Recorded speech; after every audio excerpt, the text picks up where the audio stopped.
It's kind of crazy. We went from having like no on-road cars to all of a sudden having a ton of on-road cars to check out here on the channel. I'm okay with that. How about you guys? You like the on-road stuff? Let me know in the comment section below. Today we're gonna go and check out the Tyrrell P34. It is a re-release from Tamiya. This one, however, is based on the F103 chassis, and it's just a really cool kit. It's a novelty car, something you're just gonna put together for fun. You're not gonna go out and race it, but it just looks like it's going to be a blast. So let's take a closer look at it. There it is, all built up. Again, it comes in kit form. The body actually comes molded in the two different colors here. However, there is still some painting involved. You're gonna have to decal it, of course, and cut out the decals. I spent some time doing that. As you can see, I didn't go and paint the body. I left it the plastic color that they molded it in. You do have to paint the mirrors, the roll bar, the driver figure, which I did horribly. I'm gonna redo that. It does come with decals to put on this helmet. However, I'm gonna redo the figure at some point because it just didn't come out right. But the body shell is a hard plastic. It's actually two-piece. The white piece section here gets screwed into the body. There are panels like these vent grids on the side that you'll have to glue on. There is some gluing involved for the driver figure as well. You have to glue the spoiler pieces together. It does screw down to the rear wing mount, but it's a model kit. You have to go and assemble it. Even the fine pinstripe decal here, you have to go and apply, and that one is kind of tricky. Make sure you have a heat gun to warm up the decals so you could apply them a bit better. But once it's done, it's a great representation of the Tyrrell P34 six-wheeler, an F1 car that was released back in the 70s and from what I gather dominated, but the rules were changed up fairly quickly to eliminate the style of car. But I think Tamiya did a great job again in replicating this car. And let's start off here. We got a nice ABS plastic front bumper. We go into the FRP chassis, which is lifted from the F103. The chassis plates are nicely cut. The edges are a little bit rough, but they could be cleaned up with some sandpaper and a little bit of CA glue to seal them. Everything is countersunk on the bottom, and as you can see, the rear T-plate is actually integrated into the lower pod plate, making everything much easier to work on. The front plate is the new piece here. It has the extra arms on there, so you can mount both steering blocks on each side, so it supports the four wheels. There are springs to damp the steering block, so you have some suspension in the front. Let's see here, we do have a tie rod that connects the steering blocks, and that's how they get all four wheels to steer in the front. It's a pretty neat setup, but it requires a little bit of work to get it set up.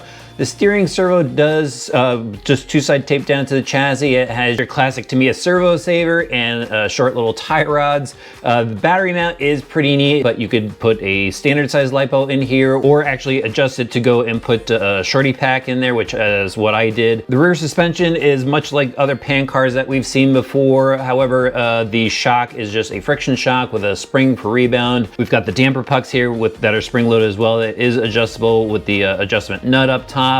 You could also add grease yourself to adjust the damping there. The rear pod is made up of plastic plates that support the motor and the axle on the other side, as well as the rear wing mount. What's pretty cool here is it does have a steel solid axle in the rear with a ball differential, and the axle is supported by ball bearings, which is a must on a pan car actually. There's bushings in the front wheels, but the adjustment for the ball diff is the nut on the outside of the wheel. And speaking of the wheels, you know, we've got foam tires up front with plastic rims. You are gonna have to go and mount these yourself. Same with the rear tires. So Windex is your friend to slide these foam tires over the wheels. But overall, this is just a fun build, just a great looking kit. And we need to head outside to see this thing drive.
All right, so that was my first lap with the Tyrrell, trying to just get a feel for it.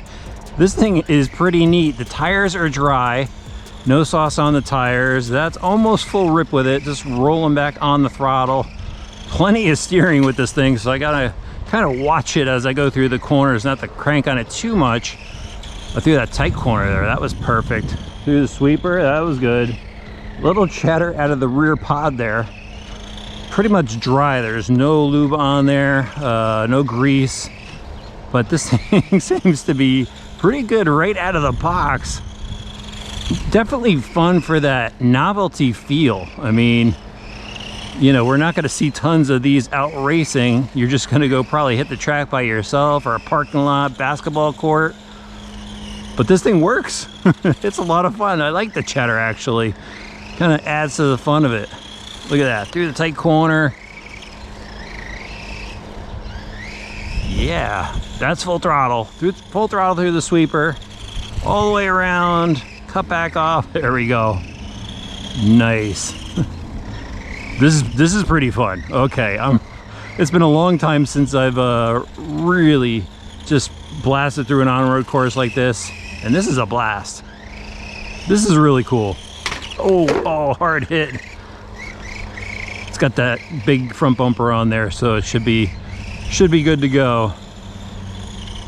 All right, guys, let's head back to the workshop and wrap up this review.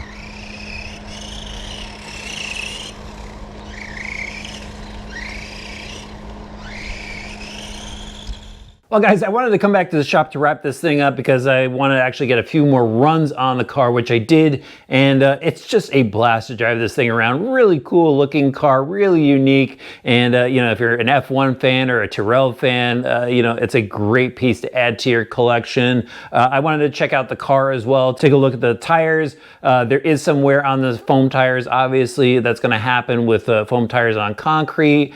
It does seem to be pretty durable. I'm getting a little bit of stress in some of the plastic on the front of the body here, but the front bumper actually took a lot of the abuse, and the rear diff seems to be holding up pretty well. So it's a good car to have some fun with. So let me know what you think about the car in the comments section below. Would you just build it up for the shelf, or would you take it out for some fun? Just be aware it's a limited edition, so it might be hard to find. Hit that subscribe button and the notifications bell. I'll have links in the video description. Throw the video a like, and we'll see you back soon for some more RC Driver videos.